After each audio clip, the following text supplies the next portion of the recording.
potatoes. Mr. Take advice from me. The more you look, the less you'll see. But if you must have your way, devil... Good afternoon from Nikki and from me from Castle Goring.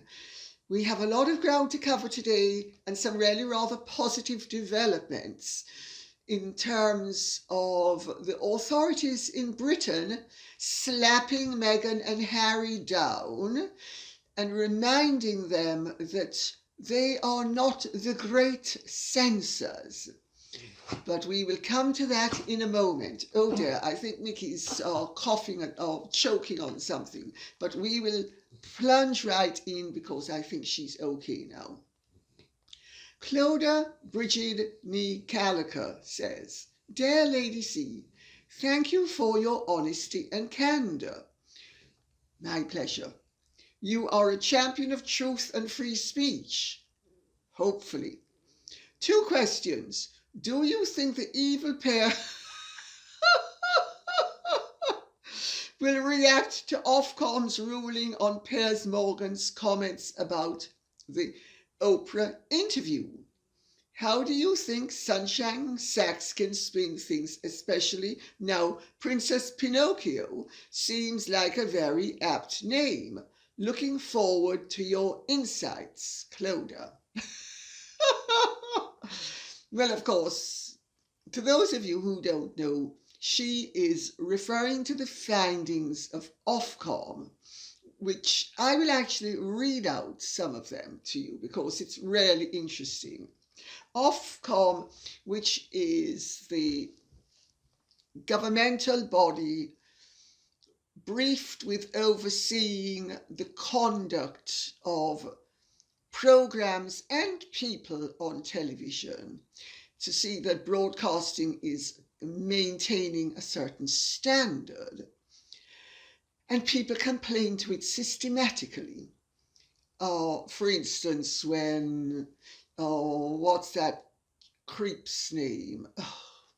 Help me out here, please. Philip Schofield attacked me. People complained to Ofcom, and 57,000 people complained to Ofcom, chief of which were Meghan and Harry.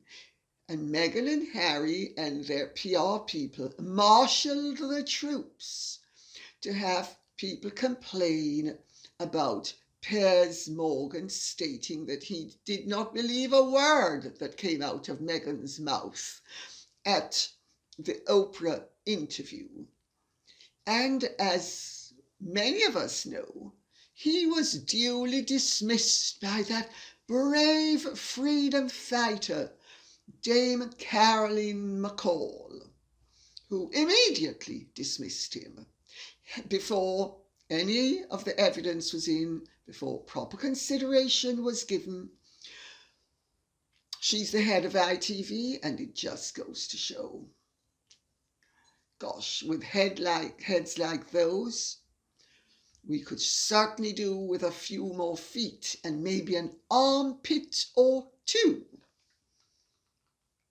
Anyway, Ofcom has now ruled that Piers Morgan was, quote unquote, entitled to say he disbelieved, end of quotes, the royal couple, and that, quotes, the restriction of such views would be an unwarranted and chilling restriction of freedom of speech. Of course, before their verdict was even in, ITV dismissed him. Charming, charming. Harry and Meghan, those great freedom fighters. Remember the name of their book? Finding Freedom? Finding freedom to imprison everybody else, obviously, and certainly to restrict people's freedom of speech. The Ofcom continues, while we acknowledge that Mr. Morgan's questions about the nature of racism had the potential to be highly offensive to some viewers, the conversations about race and racism in this programme provided an open debate on the issues raised by the interview. Let us remember at this point, if I may be so bold as to interject, that Meghan and Harry are the ones who brought up the issue of racism. Piers Morgan didn't bring it up. The press didn't bring it up. Meghan and Harry brought it up to Oprah. What? What? We also considered that the programme allowed for an important discussion to be held on the nature and impact of racism. The report continues. ITV had clearly anticipated that racial issues would be discussed at length as part of the coverage of the interview and had taken steps to ensure context could be provided during the discussions. Well, of course ITV had to be aware of the fact that race was going to be discussed and racism, because this was the most incendiary of Harry and Meghan's claims. They can't introduce the subject and expect everyone to be muzzled, especially when Meghan, by her own account, had to go to America to find her voice. I actually think she went to America to find her vice, but that's something else again. Despite strong opinions expressed during the programme, in Ofcom's view, any potential offence was justified by the context, and the comments and discussions about race and racism were not in breach of Rule 2.3 of the Code. So there we have it.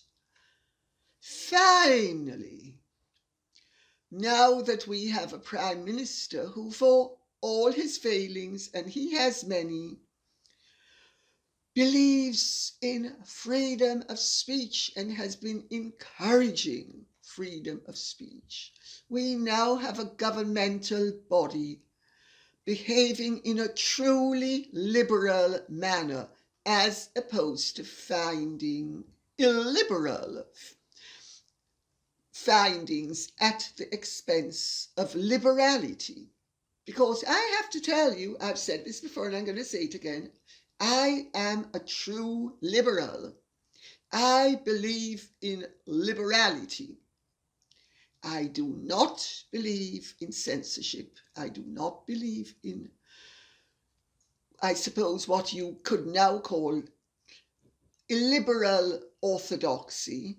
Some people call it wokeism, but I won't call it wokeism. I'm going to call it what it truly is, illiberal orthodoxy. Meghan and Harry were asked for their comment. They had none to give. None to give. Surprise, surprise. Can you imagine? Silent for the first time since they were born. No more bawling and squawking. Silence.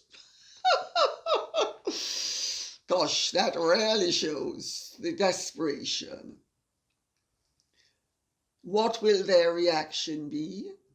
Well, I'm sure Sunshine Saxon, Harry and Meghan are going to be able to put the spin on the fact that this proves that England is institutionally racist and that everybody in England is racist, and that when the few try to break out of the racist confines, they are clobbered with that terrible thing called freedom of speech, so threatening to their liberty to lie.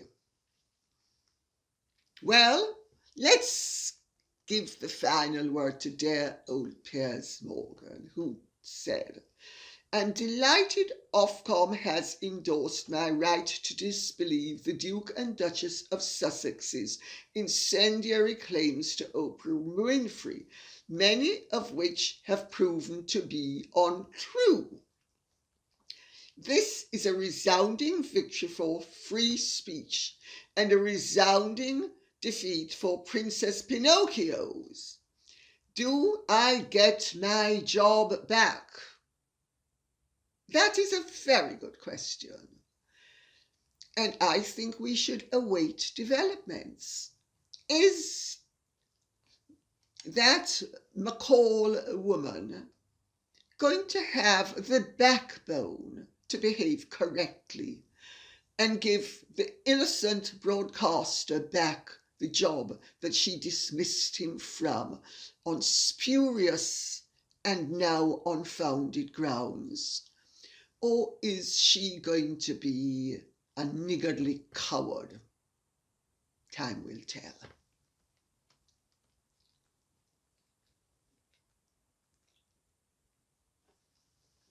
Kay Francis says, I'm Jamaican, black, and I don't agree with Lady C a lot. That's okay, my dear. You don't have to agree. As long as we disagree civilly, that's all that counts. Though I find some things she says interesting with an articulate delivery. Thank you.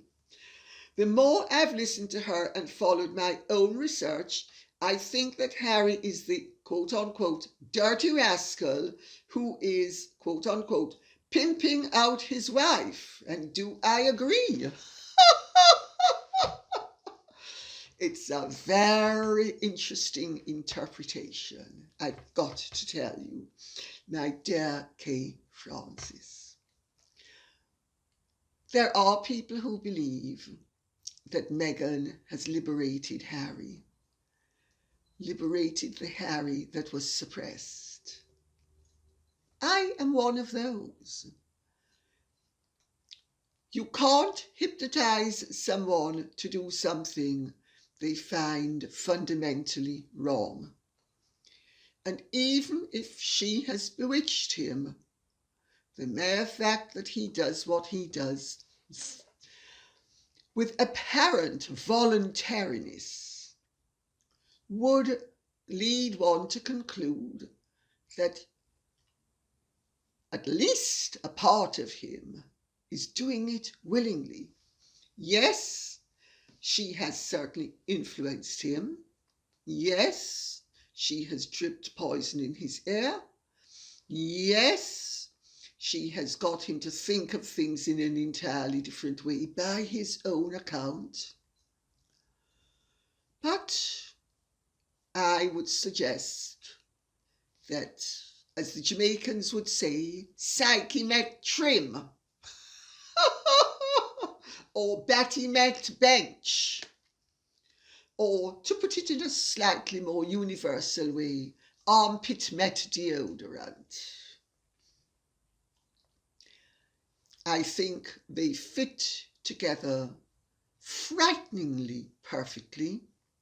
I think their failings and their virtues have coordinated magnificently in a particularly unedifying and destructive way.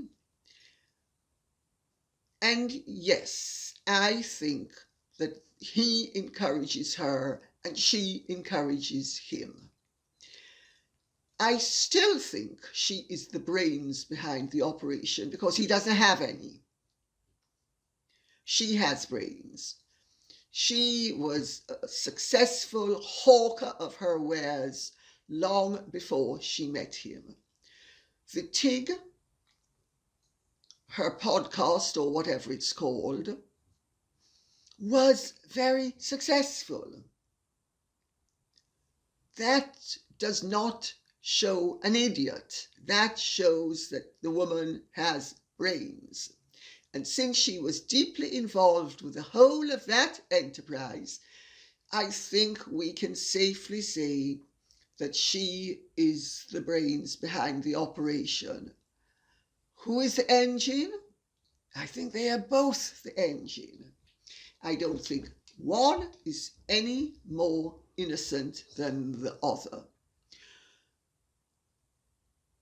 I'm not so sure either that either of them would have ended up being the characters they are had they met and married someone else. Being royal went to her head in a major way. It exploded her already huge head and has spilt her brains out onto the street. She is not rational. It is obvious she is not rational. Nor is he. But he was never really rational. I think she had irrational elements in her personality, as we all do, but she had them carefully contained. As long as she was maneuvering, manipulating, and pretending to be the wonderful humanitarian that was going to get her into elevated circles. By that I mean the Mulroneys and the Trudeaus. And since they love playing the humanitarian card, and she was playing it for all she was worth and becoming a great humanitarian, then she meets up with Harry, who believes the humanitarian issue. But of course, what they have shown by their conduct is that their humanitarianism is an empty vessel. And what makes the most noise is the coppers filling that vessel. Money, money, money.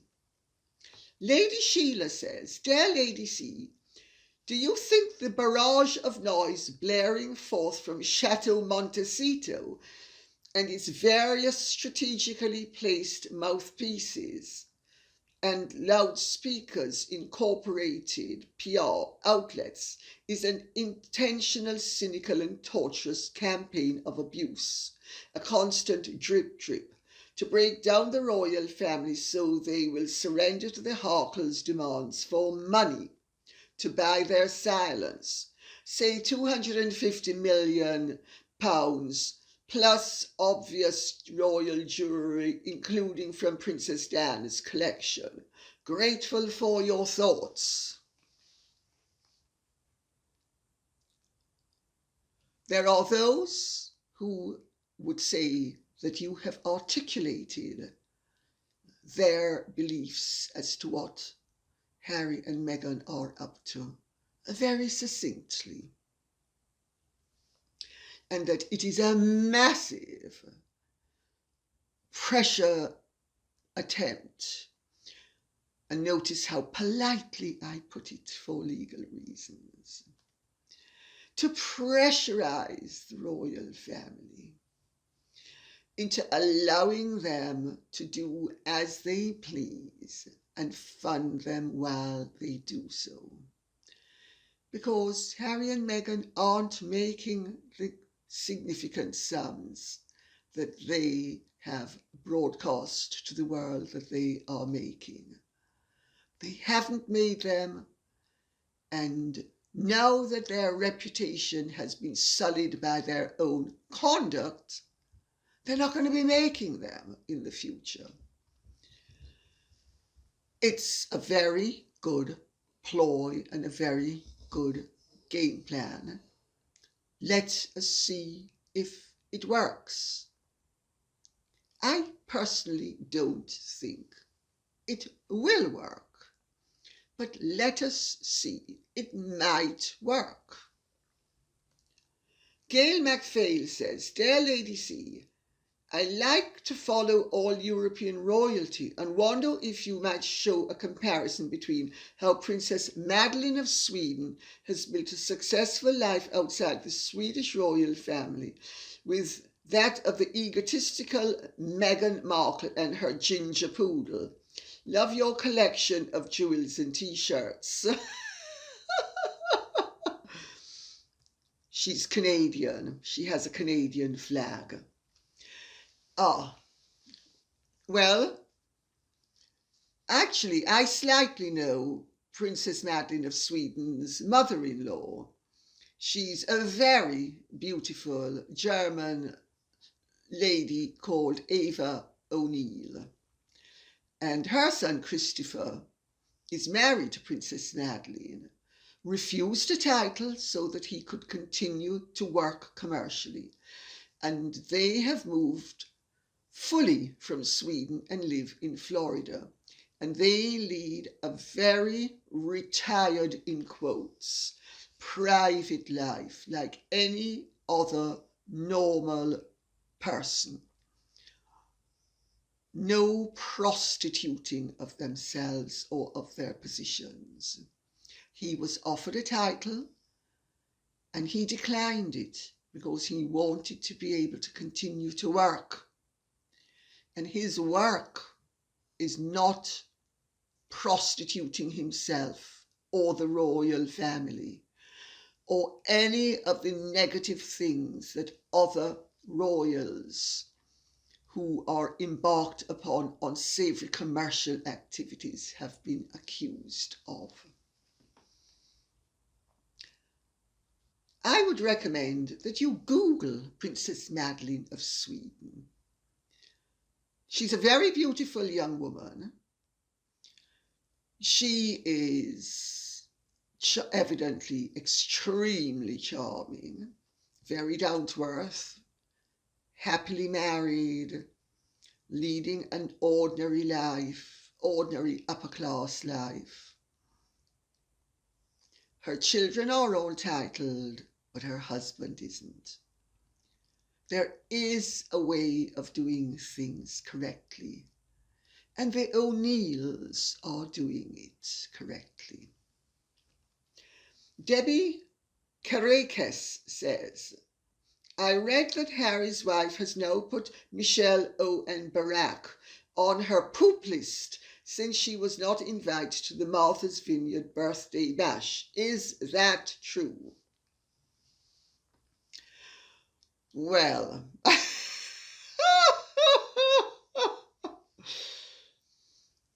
I gather that Meghan is very unforgiving of any slight, but that when it suits her to pretend to the contrary, she pretends to the contrary. It's not going to suit her to have open conflict with the former President of the United States and his wife. She has already crossed swords with Michelle Obama, for what it's worth. Do you remember when she claimed, as she was still in the royal family and getting ready to hawk her wares on an international scale, how she said that Michelle Obama had contributed to her article and that they had had lunch together? And Michelle Obama corrected it because they never had lunch together. Did she then say that Michelle Obama is a female dog? Did she say that Michelle Obama has set out to embarrass me? Oh, no. Sweetness and light itself. But I understand she tore up the floor in fury when that happened, and that she is not exactly pleased that they were not asked to the birthday bash, but that William and Catherine were. This is yet another reminder to Meghan and Harry that all the Iscariot conduct that they come up with is not going to garner them sympathy, but odium. But, you know, if you're never wrong and everybody else is systematically wrong, including the former First Lady of the United States of America, I think, though, Michelle had better be careful not to be walking down some dark alleyway with Meghan behind her. Ooh, dear, she might have an unwelcome discovery. John Curry says, And that's a figurative, by the way. That's not an actual image. That's a figurative image for those of you who think it's not. John Curry. If you leave London and any city in the UK, you will see the aristocracy and landed gentry are still going strong. Every rural charity and parish council and church council will testify to that. Good old-fashioned manners and charity work still exists throughout the rural UK. Mr. Curry, thank you very much. It's absolutely true. That is why the Guardian's article was so palpably ridiculous. But the Guardian, like many newspapers or members of the cognoscenti, think if they don't acknowledge it, it doesn't exist. And if it exists, it's unimportant, which of course is utter rubbish. But I had to read this out because it is but one of the many comments I have got which confirm what people all over the United Kingdom know. And you know, I will go back to what I said the last time. People who are brought up in the proper aristocratic tradition and are not mentally defective, emotionally disturbed, spiritually unsavory, do believe that nobility of conduct should accompany nobility of rank. Yeah, nobody's perfect. Yeah, everybody fails on occasion. But at least most of them, at least the ones I know, and since they've been my friends throughout my whole life, I think I have a certain amount of knowledge personally where the subject is concerned. They do genuinely believe, and so do I. Christos Liakis says, and here we come to the fun bit now. Questions for Lady C. It has been reported that Has will be travelling back to the UK along with a Netflix crew next month to film his Invictus Games documentary, and that they had all been hoping for a royal backdrop, but have found that palace doors are tightly shut for them. So Has will have to contend with knocking on the doors of stately home owners. Is this true? If yes, will he have a hard time given how his conduct flies in the face of every well-bred person's values? P.S. Maybe he should drop by Castle Goring.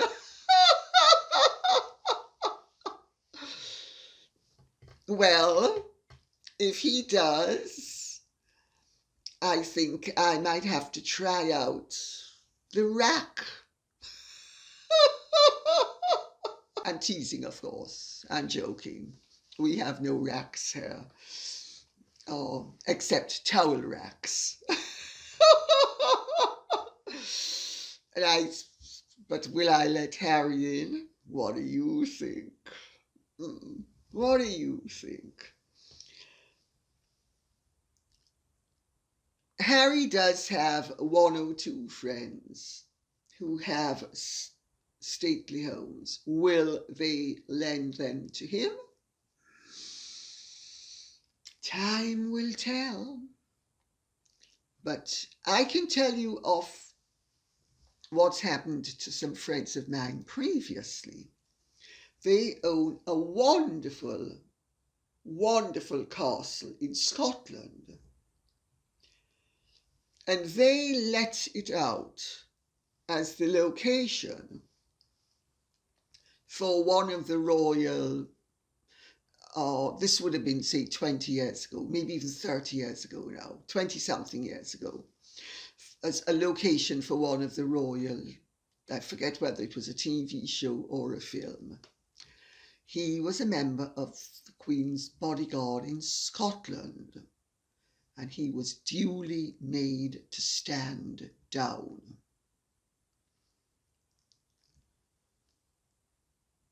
In a situation like this, loyalty is regarded as more important.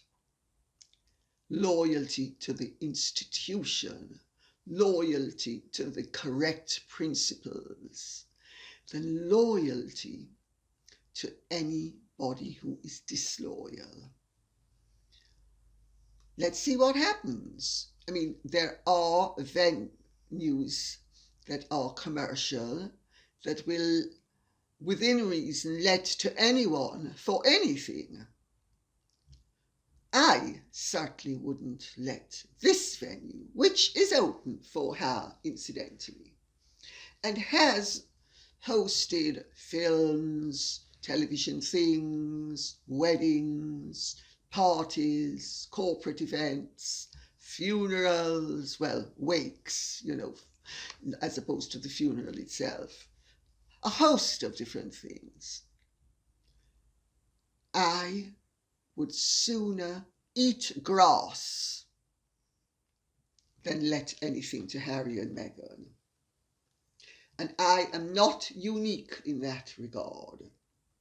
So if we can continue along these mischievous lines and have a little fun at all of everybody's, well, Harry and Meghan's expense, really, and we're just going to be in on our little private joke, hopefully. Richard C. says, I heard a possible suggestion that if Windsor Castle or St. George's Chapel are unavailable, that Harry and his first wife may have shortlisted Castle Goring for a very small family christening. Is it true? You'll have to ask them. You'll have to ask them. But wouldn't it be a coup if they managed to get me to say yes? There would go my credibility. There would go my reputation for integrity. It would, wouldn't it? Oh dear.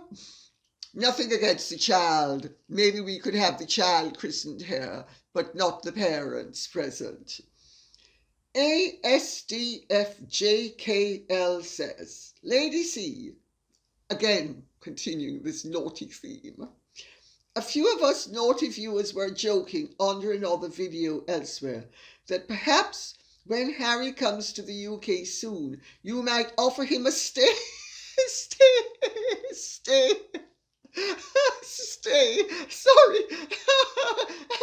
at Castle Goring as he films his documentary, in quotes. We wondered what your opinion on that little idea may be. Actually, to carry some on the theme of it, I think it's a capital idea, as long as we serve him tea underneath the laburnum tree. Those of you who have read Agatha Christie will know that tea under a laburnum tree can have very final outcomes. Says I, joking mischievously. Oh, I don't think so. Would I have him here when apples grow on a lilac tree? Then D. Farrell says, Dear Lady C, apparently the Duke of Sussex is looking for somewhere suitably regal to do his Netflix filming when he comes to the UK next month, as he's as yet been unable to secure permission to film at any royal residence. I can't think why. Can you? No, I can't either. I don't know. I mean, that's really taxing my brains too. Laugh out loud. Would you consider letting him use Castle Goring? Of course I would. Oh, absolutely. I would consider very carefully. and with a bit of luck, I would only be able to make up my mind 5 minutes before call time, at which point it would have to be oh dear, sorry, but it's a resounding no. Wouldn't that be wicked of me? And Janet De La Rosa says, hello, Lady C from the Canary Islands. This is my first ever question. I just heard that Harry was having trouble obtaining accommodation for his visit to the UK with his camera crew. I was wondering if he has contacted you to stay at Castle Goring. You are also wonderfully mischievous. I have to say, I love you. I love you, I love you, I love you, and I love these comments. Isn't it wonderful that we can have a laugh about what is basically a serious matter? Because really, life is far too serious a matter to be taken without a pinch of salt on occasion. Has he been contacting me? I don't know. I've been dodging the bullet. I've been dodging my phone calls, says I, winking very firmly. No, he hasn't contacted me. Isn't that a pity? I wonder why he hasn't contacted me. Do you think maybe Harry and Meghan think that I disapprove of them? Do you think that's why he hasn't contacted me? Or maybe it's that they can't afford the venue hire fees, and they know I'm not going to be giving them freebies. You know, they had to go to America to find the freebies. So I wouldn't be giving them freebies, but let's see what happens, because it's going to be really interesting to see the level of cooperation he gets and whether he's going to be able to strong-arm reluctant people into providing cooperation when they don't want to. I wouldn't put it past them. I wouldn't put it past them, because both of them, as their track record has shown with their various activities, are great ones for applying unseemly pressure. Jenny M says, dear Lady C, will you be inviting Harry to stay at Castle Goring while he is in the UK with his film crew? Well, we've already covered that one. Let's face it, anywhere he wants to go will be close to him. Netflix will want the full aristocratic English experience. Please forgive me, I would not wish Harry on anyone these days. I could not resist the humour to make my point. Who will want him as a house guest whilst he is attacking Her Majesty and the family? Love your honest and entertaining videos. Jenny M from Scotland. Beyond the wit is a very shrewd observation. Who will want him as a house guest? Only those who either it's in their interest to keep him sweet because they have been delegated with the duty of having a foot in both camps, or the one or two idiots who he hasn't totally alienated, but I know he's pretty much alienated most of his friends and family. And so I think he's going to have a hard time finding places that have any personal connection. But as I have pointed out before, and I will reiterate,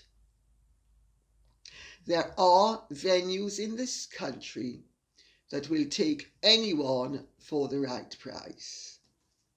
Not all stately homes and castles are owned by private people. Some are owned by companies, and some are owned by the National Trust.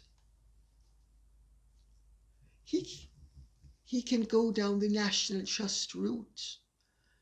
Some of those houses are an equally valid backdrop.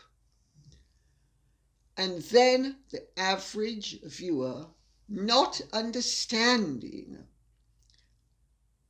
will think that Harry and Meghan still retain the support of a group of people who actually revile them. I just make that point for what it's worth, because I would imagine that's the route they will be going down. Minnie Prepper says, I celebrated Mary Shelley's birthday yesterday by watching the movie about her life and then digging into the online biographies of Percy Bysshe Shelley et al. Is there still a Baronet of Castle Goring? Yes, there is. The title Baronet of Castle Goring has been subsumed by the Viscountcy of Delisle. So the present Lord Delisle is also the current Baronet of Castle Goring. In 1951, Sir Percy Bysshe Shelley succeeded to the title. He was born in 1872, so he was pretty ancient, and he died 2 years later. He was the 7th Baronet. The 8th Baronet, who was born in 1880 and died in 1965, was Sir Sidney Patrick Shelley. So the title kept on going sideways because none of them had heirs. Children, I should say. They had heirs, but children they didn't have. So at that point, when Sir Sidney Shelley died, it went to William Sidney, the 1st Viscount Delisle, 7th Baronet of Penshurst Place, and 9th Baronet of Castle Goring. He lived from 1909 to 1991, and he was descended from the 3rd son of the 1st Baronet, who was Sir Bysshe Shelley, who built Castle Goring. I will end on a note, having received a lot of advice from many of you, all of which I have to tell you has been much appreciated and heartfelt. Many of you said I shouldn't march.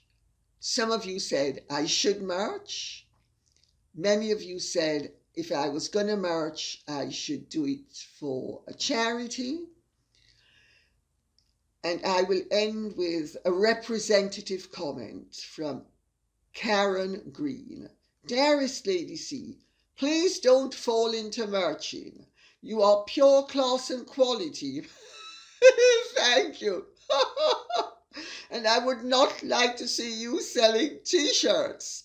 Anyone that wants to make one with "Let's Plunge" writing printed on it will bring a smile to my face. But please, not our beloved Lady C. Then 3 kisses. Thank you. I basically think I shouldn't march. I agree with many of you that it would compromise my integrity and that it's best that money be kept well away from anything to do with this, so we don't have merchandising, and I'm not hawking my wares. That was my original instinct, and I think maybe 2/3 or 3/4 of you actually gave me that feedback. And the other 1/3 or 1/4 of you who actually gave me feedback that catered to my doubts as to whether I should or shouldn't do it, and that maybe I should do it. I agree with what you say as well, but I think it's best to err on the side of caution. And on that note, I will say thank you very much for your feedback.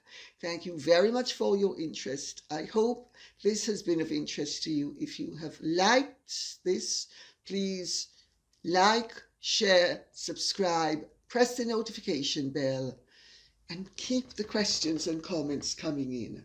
It's not possible to do this without you. God bless. Bye-bye.